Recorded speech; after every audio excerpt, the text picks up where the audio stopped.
congrats first of all. It was great series against Monaco. I mean, all games went to the wire. Competitive games, 5 games. How do you evaluate the series when you look at it from now? Yeah, it was very difficult, very physical and challenging series for us against a great team, the team who played Final Four last year. But yeah, I'm just happy and proud of my team and the way we did it.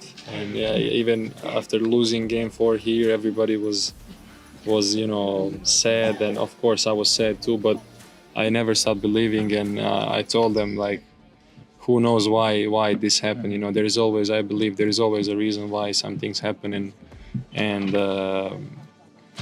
I don't know. Winning over there was maybe even better, even more sweet. So it's good. It's a good feeling now. I mean, we have seen you winning a playoff series here before, and you played great in those playoff series too. You played great in this playoff series too, and we know that there is a different dynamic in playoffs. Like the games are much slower, the physicality is much more on the stage.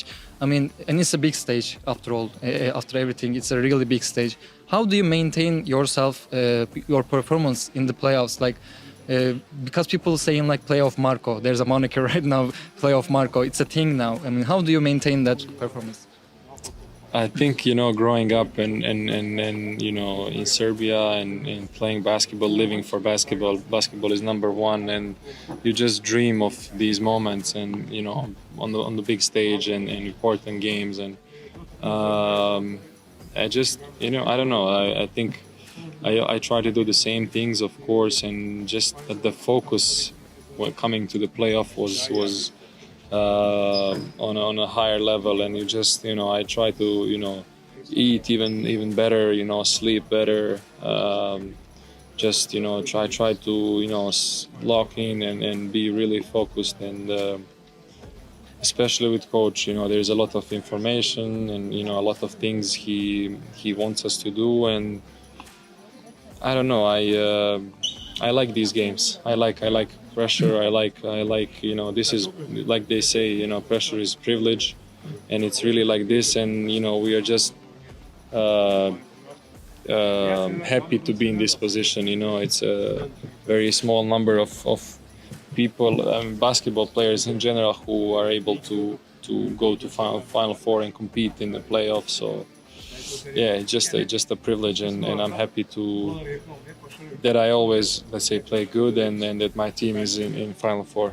I mean, before the season started, we talked with you, and you said to me that you learned a lot of things from the World Cup, and you want to be a good leader, great leader in both on the court and off the court. Yeah, of course I remember it. And how do you evaluate this season from that aspect? I mean, did you get the expectations that you waited from yourself? Like, are you satisfied with that aspect of the season? No. There always can be better. You are never happy, you're never satisfied, and I think that's one of the reasons why we always keep pushing and keep working, and just you're never happy, you're never satisfied, you always want to be better.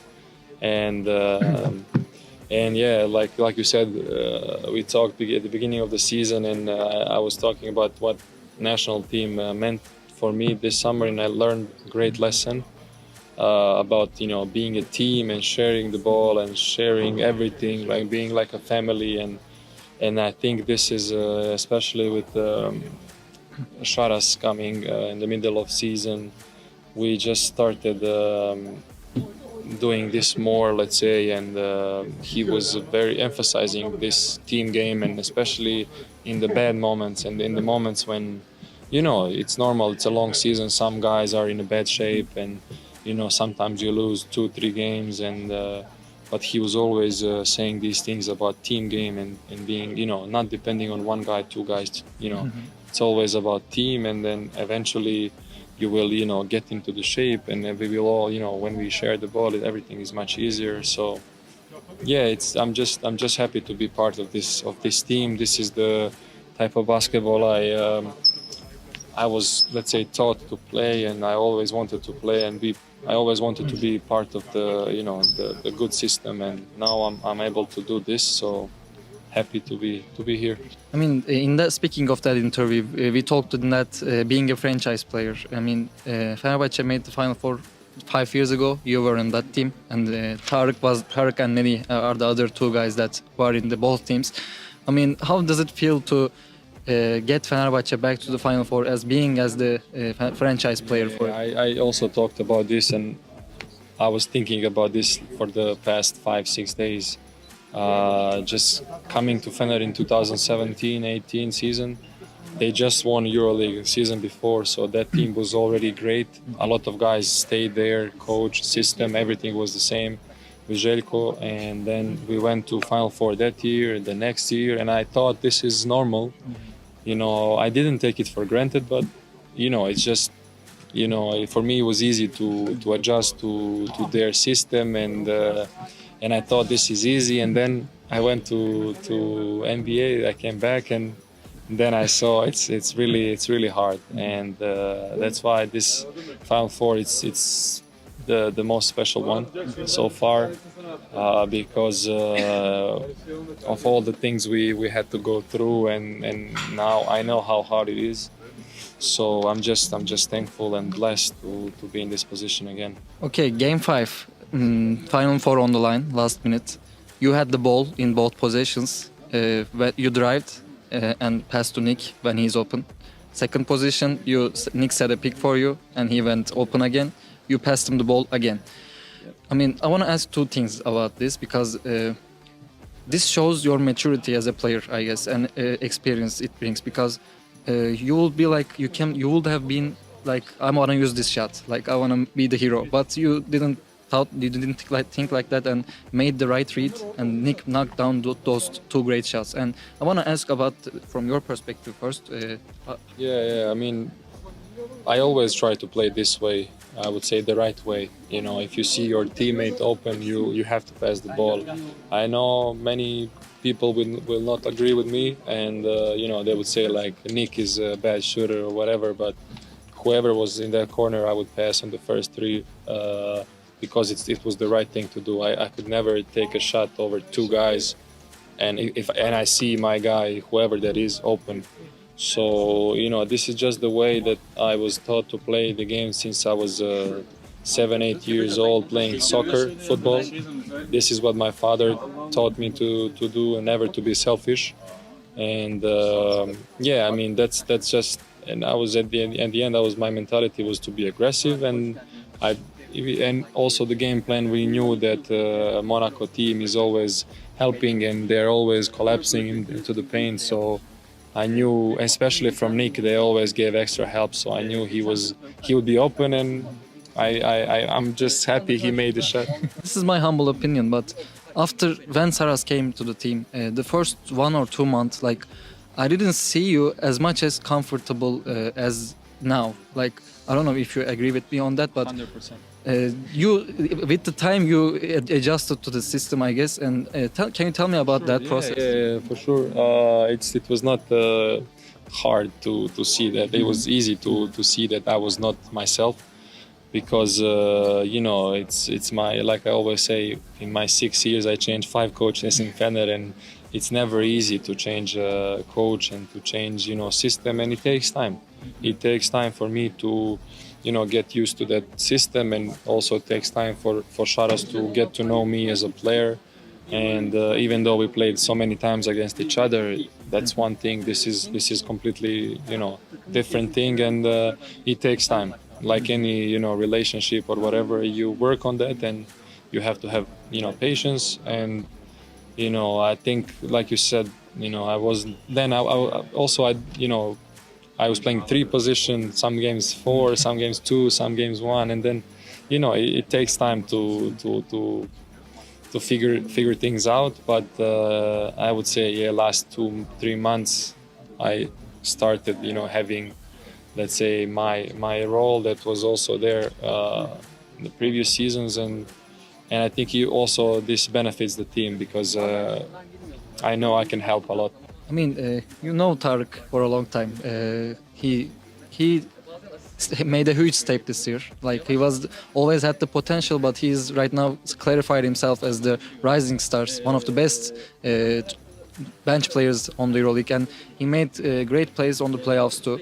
I mean, you saw it from the beginning. Like you know him from so many times, so you saw every step of his improvement. Can you tell me about it? Yeah, I met him when he was 16 years old. So we came to Fener the same year. It's great, man. I'm super happy, super proud. He's been through a lot, and he's one of the hardest working people I've ever seen. He was always in the gym. He was, in all those previous years where he didn't play, he was always here making 1,000 shots and lifting, and I'm just happy that he, like you said, he was always a potential, but he never. It's not also his mistake. Sometimes you need luck. You need, some things to click, and so you can get a chance. Because in Fener, it's not easy when you're a young player. There are always high expectations from fans, from board members, from president, from everybody, and it's not easy for coach to trust the young player, whatever. And then on top of that, you change coach every year, and every new coach that comes, he trusts, say, older guys, more experienced guys, rather than young guys. So it's I'm just happy that he got the chance he deserves, and I knew it, I knew it from day one. When he gets the chance, that he will use it because of the work he put in. I listened to a lot of podcasts in America, and LeBron and JJ started one recently. I don't know if you saw it. They were talking about what makes a basketball player great, and LeBron made a statement that stuck with me. Like he said, you have to sacrifice the loved ones of yourself. I mean, that was in episode 1. Yeah, episode 1. And you've been on the basketball environment for a long time, so I think you can relate about what he said about sacrificing the loved ones. What is your perspective on that? Everybody from here, I mean, to get to this point, to be in EuroLeague, it's a very small number of basketball players do it. In general, people, and to do that, you have to sacrifice the loved ones. He meant the time with family, I meant with it. love. Yeah, so this is something we have to live with. And it is what it is. That's the path we chose since when we were 10, 11 years old. So of course we didn't know it would be like this, but you have to live with it. And I'm just happy that it paid off. Yeah. Because some guys, they don't make it, and it's even more difficult, but I have to give credit to my family. Without them, nothing of this would be possible. First my parents, my brother, then my wife, my girlfriend, now wife, and my son now. I mean, it's hard being away, but you have to do it. And then I always tell myself, it's 5, 6, 7 more years, and then we are done, and then we can enjoy it. But yeah, it's our life, so we have to go with this. I mean, you made it to Final Four, of course, and you played a lot of clutch games, both in the regular season, and all the 5 games on the series was clutch games too. I mean, do you think that this will help in the Final Four? Because we know that due to its concept, knockout games, one game, I mean, we can see a lot of surprises, and you have great chance to win it, of course. Do you think that this will help you?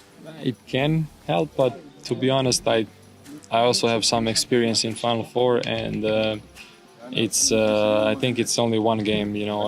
It's 50-50.